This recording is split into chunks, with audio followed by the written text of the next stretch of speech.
Good morning বন্ধুরা। আজ হলো 23 জুন মঙ্গলবার। আজকের বরাক উপত্যকা তথা আসামের শ্রীভূমি, শিলচর, হাইলাকান্দি এবং ভারতের বিভিন্ন প্রান্তের আজকের সকালের বিশেষ বিশেষ খবরগুলি হলো: অরুণোদয় 3.0 প্রকল্পে আধার ব্যাংক অ্যাকাউন্ট সংযোগ বাধ্যতামূলক করল জেলা প্রশাসন। 2030 সালে কাছাড়ে 50,000 ছাড়বে ই রিক্সা অটোর সংখ্যা, আরও গতিরুদ্ধ হবে জেলা সদর।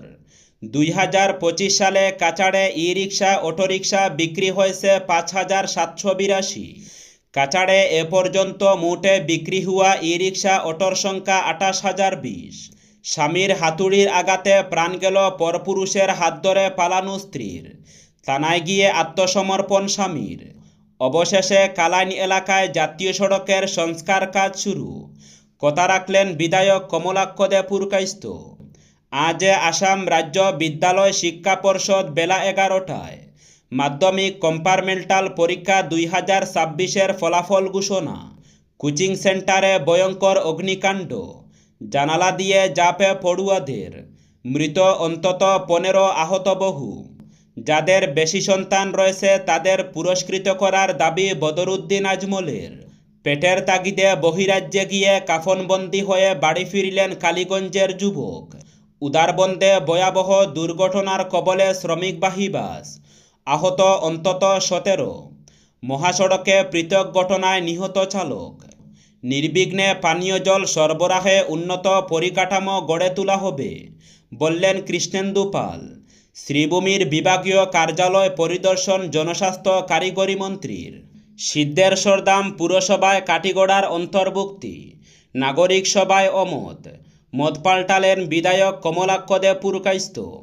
তাহলে বিস্তারিত খবরে যাওয়ার আগে ভিডিওটিতে অবশ্যই একটি লাইক করে চ্যানেলটি সাবস্ক্রাইব করে পাশের বেল আইকনটি বাজিয়ে রাখবেন এবং ফেসবুক পেজটি ফলো করে অবশ্যই ভিডিওটি শেয়ার করুন, যাতে করে সবার কাছে গুরুত্বপূর্ণ খবরগুলি পৌঁছাতে পারে। তাহলে এবার শুনুন আজকের বিস্তারিত খবর। কোচিং সেন্টারে আগুন, জানালা দিয়ে ঝাঁপে পড়ুয়াদের, মৃত অন্তত 15, আহত বহু। উত্তরপ্রদেশের রাজধানী লখনউয়ের আলীগঞ্জ এলাকায় সোমবার দুপুরে একটি কোচিং সেন্টারে ভয়াবহ অগ্নিকাণ্ডের ঘটনায় অন্তত 15 জনের মৃত্যুর খবর পাওয়া গেছে। আগুন থেকে প্রাণে বাঁচতে বহু ছাত্রছাত্রী দোতলার জানালা দিয়ে ঝাঁপ দেন, ফলে অনেকেই গুরুতর আহত হন।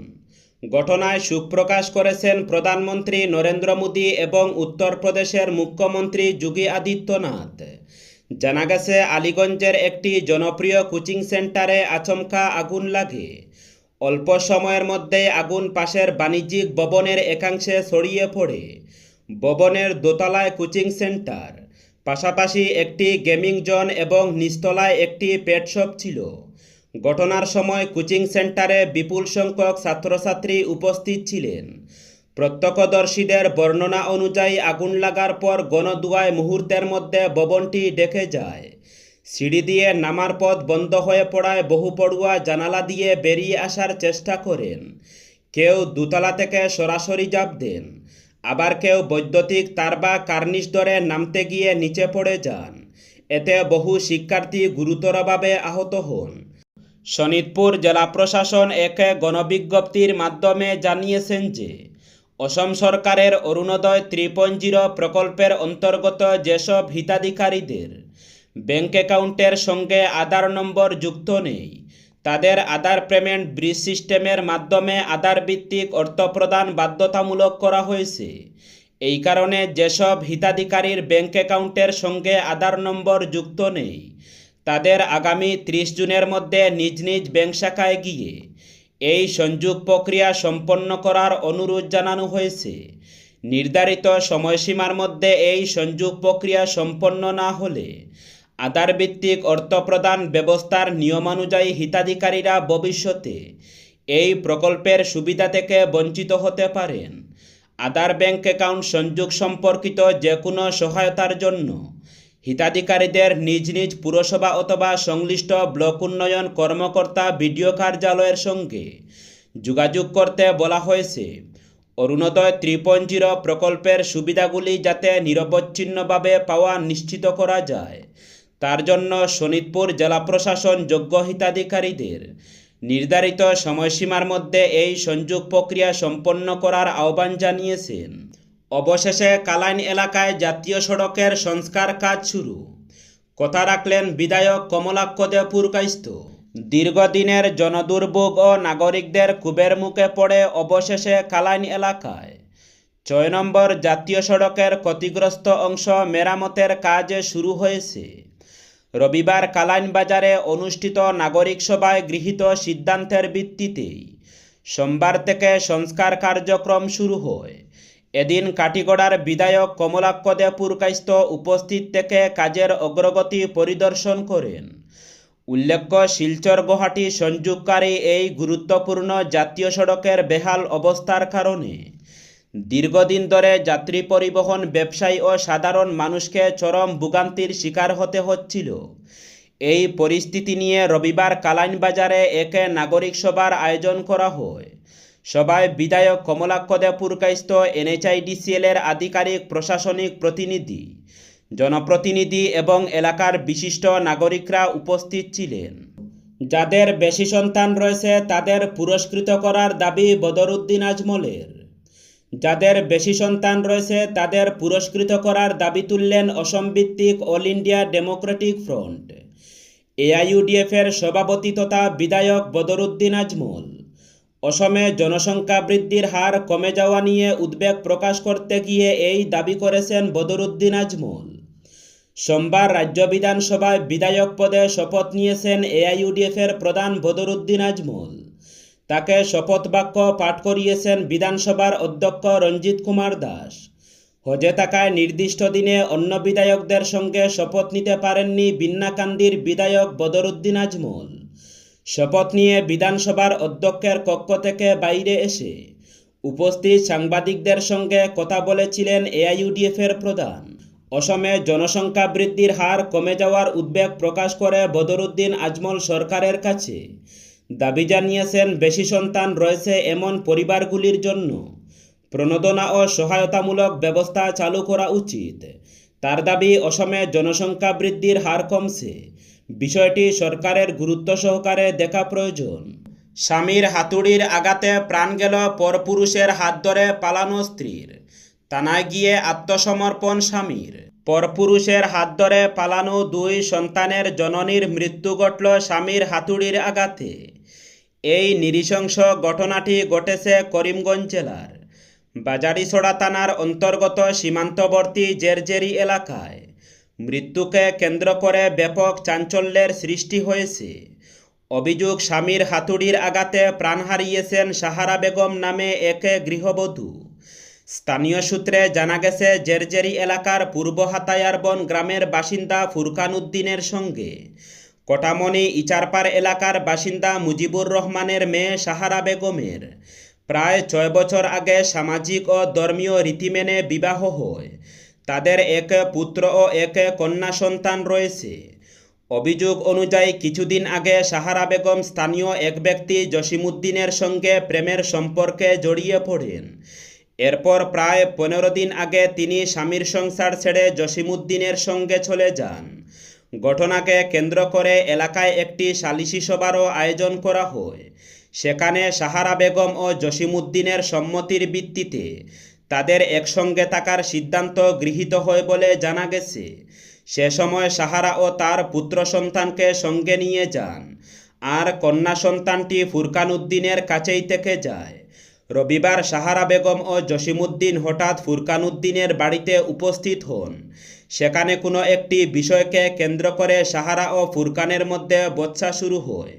অভিযোগ, এক পর্যায়ে উত্তেজিত হয়ে ফুরকান উদ্দিন হাতুড়ি দিয়ে সাহারার মাথায় আঘাত করেন। গুরুতর আহত অবস্থায় তিনি ঘটনাস্থলেই লুটিয়ে পড়েন এবং পরে মৃত্যু হয়। ঘটনার পর জসিমউদ্দিন সেখান থেকে পালিয়ে গেলেও অভিযুক্ত ফুরকান উদ্দিন নিজেই নাগরা পুলিশ ওয়াচ পোস্টে গিয়ে আত্মসমর্পণ করেন। খবর পেয়ে পুলিশ তাকে সঙ্গে নিয়ে ঘটনাস্থলে পৌঁছে তদন্ত শুরু করে। আসাম রাজ্য বিদ্যালয় শিক্ষা পর্ষদ আজ বেলা 11টায় মাধ্যমিক কম্পার্টমেন্টাল পরীক্ষা 2026-এর ফলাফল ঘোষণা করবে। শিক্ষামন্ত্রী ডক্টর রনোজ পেগু সামাজিক মাধ্যমে একথা জানিয়েছেন। ছাত্রছাত্রীরা আসাম রাজ্য বিদ্যালয় শিক্ষা পর্ষদের ওয়েবসাইট sebaonline.org-তে ফলাফল লাভ করা সহ মার্কশিট ডাউনলোড করতে পারবেন। উল্লেখ্য, এবারের কম্পার্টমেন্টাল পরীক্ষায় 64,050 জন পরীক্ষার্থী অবতীর্ণ হয়েছিল। পেটের তাগিদে বহিরাজ্যে কাজ করতে গিয়ে কাফনবন্দি হয়ে বাড়ি ফিরলেন কালীগঞ্জের নয়াগ্রামের আব্দুল কালাম নামের এক রাজমিস্ত্রি। খবর মতে প্রতিদিনের মতো গত শনিবার সকালে মিজোরামের আইজলের একটি বিল্ডিংয়ে কাজ করতে যান আব্দুল। সেখানে কাজ করার সময় বাড়ার ভেঙে নিচে পড়ে অজ্ঞান হয়ে যান তিনি। সঙ্গে সঙ্গে সহকর্মীরা তাকে উদ্ধার করে সেখানকার হাসপাতালে নিয়ে যান, তবে শেষ রক্ষা হয়নি। কর্তব্যরত চিকিৎসক আব্দুল কালামকে মৃত বলে ঘোষণা করেন। ময়নাতদন্ত শেষে রবিবার সন্ধ্যায় কাফনবন্দি করে আব্দুল কালামের মরদেহ নিয়ে আসা হয় কালীগঞ্জের নয়াগ্রামের বাড়িতে। মরদেহ বাড়িতে নিয়ে আসার পর শেষ দেখার জন্য তার বাড়িতে অসংখ্য মানুষ জড়ো হন। দুর্ঘটনায় মৃত্যুর খবর পেয়ে নয়াগ্রামের বাড়িতে উপস্থিত হন উত্তর করিমগঞ্জের বিধায়ক জাকারিয়া আহমদও। মৃতের পরিবারের প্রতি শোক প্রকাশ করে গভীর সমবেদনা জানান তিনি। সিদ্ধেশ্বরধাম পুরসভায় কাটিগড়ার অন্তর্ভুক্তি, নাগরিক সভায় অমত, মত পাল্টালেন বিধায়ক কমলাক্ষ দে পুরকাইস্ত। না, পুরসভায় অন্তর্ভুক্ত হচ্ছে না কাঠিগড়া। নাগরিক সভায় গ্রাম কাঠিগড়াকে পুরসভায় অন্তর্ভুক্ত করার বিপক্ষেই মত প্রকাশ করলেন বেশিরভাগ বক্তা। ফলে মত পাল্টালেন বিধায়কও। বললেন, স্থানীয়দের মতামতই শেষ কথা, মতামতের বিপরীতে কিছুই হবে না। বদরপুর পুরসভা হচ্ছে সিদ্ধেশ্বরধাম পুরসভা, আর এই সিদ্ধেশ্বরধাম পুরসভায় অন্তর্ভুক্ত হবে কাটিগড়ার কিছু গ্রাম। অর্থাৎ কাটিগড়ার কিছু গ্রামকে অন্তর্ভুক্ত করেই গড়ে তোলা হবে নতুন সিদ্ধেশ্বরধাম পুরসভা, এমনটাই ছিল পরিকল্পনা। রবিবার এ নিয়ে বসেছিল নাগরিক সভা, আর এই নাগরিক সভায় সিদ্ধেশ্বর, কাতিরাল, সিদ্দিপুর এলাকার বেশিরভাগ মানুষও পুরসভায় অন্তর্ভুক্ত হওয়ার বিপক্ষে তুলে ধরেন নিজেদের মতামত। কাজ সেরে বাড়ি ফেরার পথে ভয়াবহ সড়ক দুর্ঘটনার কবলে পড়ল শ্রমিকবাহী বাস। ঘটনায় আহত হয়েছেন বহু চা শ্রমিক। গুরুতর জখম 17 জনকে উন্নত চিকিৎসার জন্য শিলচর মেডিকেল কলেজ ও হাসপাতালে পাঠানো হয়েছে। সোমবার বিকেলে উদারবন থানার অন্তর্গত বড়সিঙ্গা চা বাগানের উপরটিলা এলাকায় এই দুর্ঘটনাটি ঘটে। এই ঘটনাকে কেন্দ্র করে ব্যাপক চাঞ্চল্যের সৃষ্টি হয়। জানা গেছে, সোমবার বিকেল প্রায় 5টা নাগাদ নার্সিং বাগানে দৈনন্দিন কাজ শেষ করে শ্রমিকরা একটি বাসে করে পালরবন চা বাগানে নিজের বাড়িতে ফিরছিলেন। বাসটি বড়সিঙ্গা বাগানের উপরটিলা এলাকায় পৌঁছালে আচমকাই চালক নিয়ন্ত্রণ হারিয়ে ফেলেন। এরপর দ্রুতগতির বাসটি রাস্তার ধারে থাকা একটি টিলায় সজোরে ধাক্কা মারে। বিকট শব্দে মুহূর্তের মধ্যে আতঙ্ক ছড়িয়ে পড়ে এলাকা জুড়ে। দুর্ঘটনার জেরে বাসটির সামনের অংশ ব্যাপকভাবে ক্ষতিগ্রস্ত হয় এবং বাসের ভিতরে থাকা বহু শ্রমিক আহত হন। দুর্ঘটনার খবর ছড়িয়ে পড়তেই স্থানীয় বাসিন্দারা ছুটে এসে উদ্ধার কাজে হাত লাগান। পরে খবর পেয়ে ঘটনাস্থলে পৌঁছায় পুলিশ। আহতদের দ্রুত উদ্ধার করে উদারবন প্রাথমিক স্বাস্থ্যকেন্দ্রে নিয়ে যাওয়া হয়। হাসপাতাল সূত্রে জানা গেছে, অল্প বিস্তর আহতদের প্রাথমিক চিকিৎসার পর ছেড়ে দেওয়া হলেও 17 জন শ্রমিকের শারীরিক অবস্থা আশঙ্কাজনক হওয়ায় তাদের উন্নত চিকিৎসার জন্য শিলচর মেডিকেল কলেজ ও হাসপাতালে স্থানান্তর করা হয়।